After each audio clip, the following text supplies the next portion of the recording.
Hey folks, Jimmy here, aka Palette of the Dead. Welcome back to the channel and welcome to the latest issue of Warhammer 40k Combat Patrol magazine. Now, as per usual with all the videos on this channel, if you like them, obviously give it that thumbs up. If you haven't already, hit that subscribe button and, of course, drop a comment down below. One, goes a massive way to helping out the channel.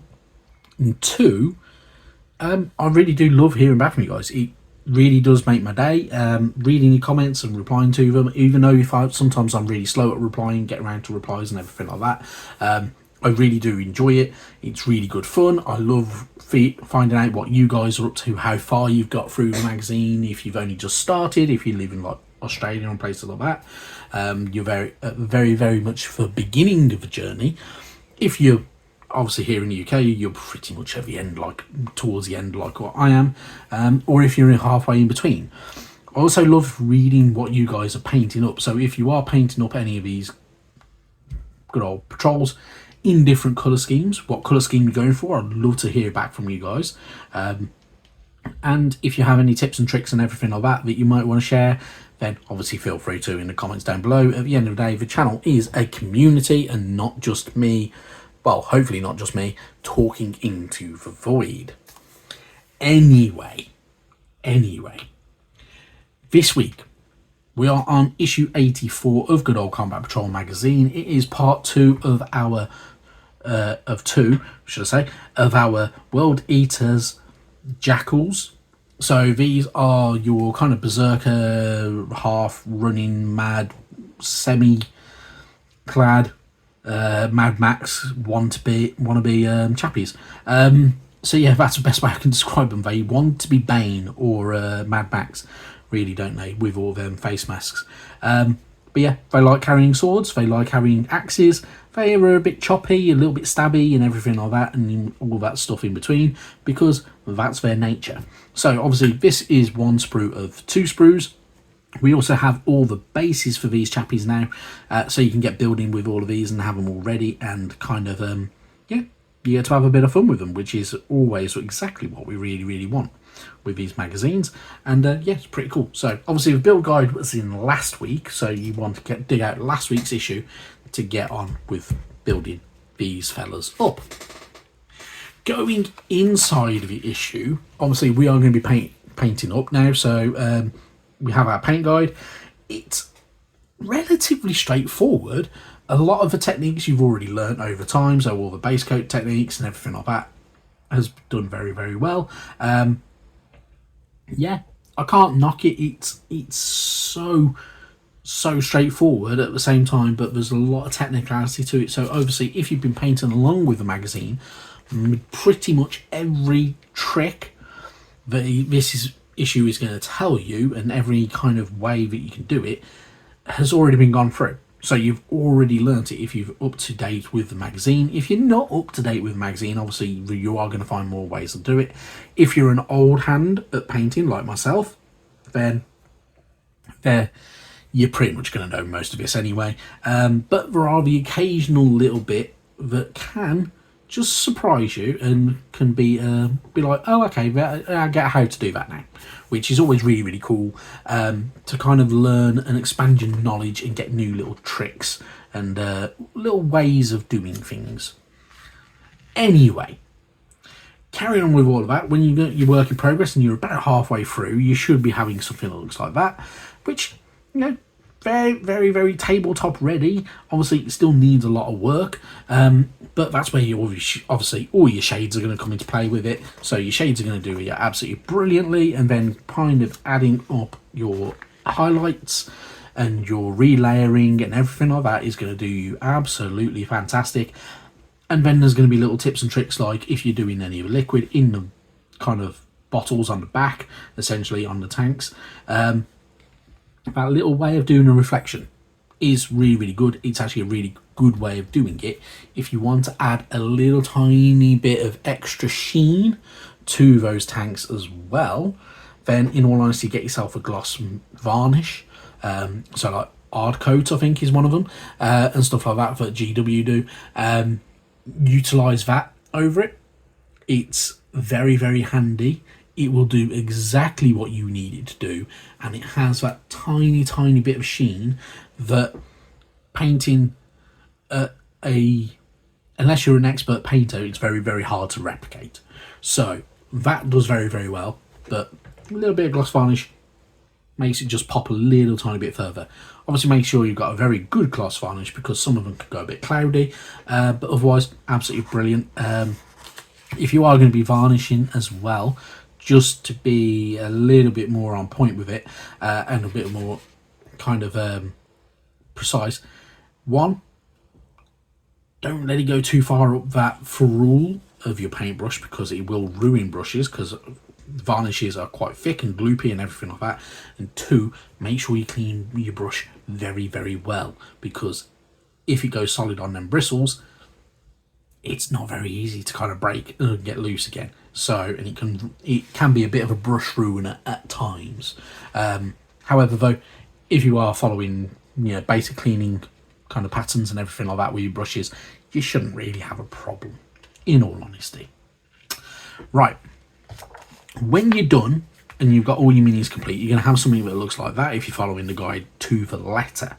Obviously, not everybody's going to look precisely like that, but you will have something that looks very similar. And if you've done it exactly like that, then absolutely job done. Bob's your uncle, Fanny's your aunt. Very good job. Can't knock it. It's a good paint job. It does exactly what you need to do.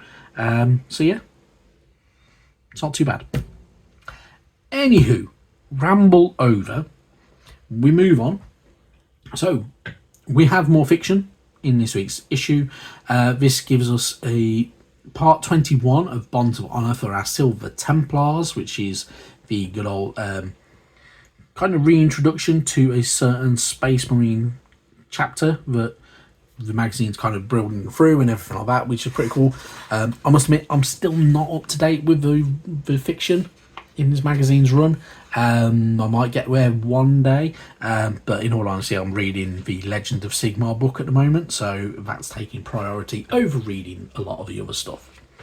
But otherwise, from what I've read and where I'm up to, which is a lot further back than this, very good stuff. And obviously getting up to the World Eaters being added into it is pretty damn cool, because they are a bit more aggressive and violent, and it spices the story up a little bit. That's probably the best way to describe it.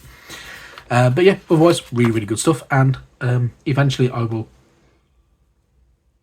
maybe get up to this bit. Moving on, we have our collect page for the World Eaters. Obviously, same as before with all the other combat patrols, we've had all these collect pages before, giving us name tables and everything like that, and kind of adding a little bit more kind of spice and flavour to your minis, which is exactly what they want to do. Yeah, it's up to you if you're following it. If you're not bothering with it, your choice. At the end of the day, your minis, so you utilise them how you want. Obviously though, if you are building up a larger army with any of the combat patrols that you've had, and you want to use that as a base, but you may want to use some more of these for leader names and everything like that as you go and build a bigger army, feel free to. You might as well. It's there for you to utilise how you want to utilise it, or not utilise it, like me. Anyway, carrying on with collect pages, we get our page for the Jakhals themselves. So obviously we get to give them their unit name and their background and so on. On the other side of that though, as per usual, we have the data sheet for them, so obviously you get to utilise some of that. So there is ranged weapons in the shape of an auto pistol, then there are the melee weapons themselves, whether it's chain blades, chain blades, skull smashers and everything like that. So you get to utilise a little bit of that as you go, but pretty cool stuff. And obviously all your keywords down the bottoms as well. So very handy to have. Obviously I believe we have a data card, I can't even remember now, for these guys. Pretty cool stuff. Obviously we're going to have more, there's still more minis to come. Anyway, moving on from there, we move on to our new scenarios. So let the blood flow, scenario number 51. So we are going to be utilising the Jakhals in the World Eaters deployment zone, going up against Cadian shock troops as well. So you get to utilise those. Going over, you're going to have all these terrain cards all over the place, so there's loads of terrain to kind of utilise and kind of make your battlefield a little bit more interesting. And then you've got your Astra Militarum on one side, and on the other side, and then your World Eaters in the middle, and the Jakhals, yeah, get to be a bit smashy with them, which is pretty cool. You've got your basics of how to utilise the Jakhals as well on that page, and how the fact that they are a battle line troop and how to utilise all their melee weapons and all that type of good stuff. Always really good fun to utilise that. And your victory conditions are all mentioned in there as well. Pretty cool. Right then. This video has been a fairly short one, but we are going to move on to what's next week. So, next week and the week after, in all honesty, part 1 and 2 of our Khorne Berserkers for the good old World Eaters. These are your fully clad Space Marines Berserkers. They have ranged weapons, they have melee weapons. They have their full ceramite armour, including the unique runic style headdresses and helmets, which is pretty damn cool. Yeah, I'm not going to knock them, although Space Marines aren't my favourite, and Chaos Space Marines definitely aren't my favourite. I kind of like them. I like their design. I like the Rubric Marines for the good old Thousand Suns better, but the fact that they have unique helmets is really cool. The fact that they have all these unique little adornments to their armour is always really cool. It's one of the things that I really like about certain factions within Space Marines and everything like that. It's why I must admit I find the Ultramarines slightly boring because they're very bog standard in a lot of ways. But I like the Space Wolves. The Space Wolves have that uniqueness to them that is far more interesting. And that's exactly the same with these chappies. So they're very interesting with the uniqueness to their helmets and everything like that, and the fact that they do utilise a lot of melee weapons. So pretty cool stuff. And obviously there's a lot of really good bits and pieces to look forward to after these as well, although we're literally running out of issues now, which will be very different. However, though, obviously, if you're not aware, they have revealed the next edition of Warhammer 40k. It's very orky, it's very Space Marine-y, as per usual, and they're going to keep on revealing more and more bits and pieces. Eventually, we'll get the release date for it as well, so I can't imagine it's too far away. It's going to be around about early summer, I reckon. But yeah, really cool stuff. A lot of good stuff to look forward to, and yeah, who knows what the future will hold. But otherwise, that is entirely it from me for today. We will be back tomorrow morning with good old Spearhead magazine issue number 6. And yeah, we'll go from there. But for now, thank you very much for watching. And yeah, I'll see you next time. Bye-bye now.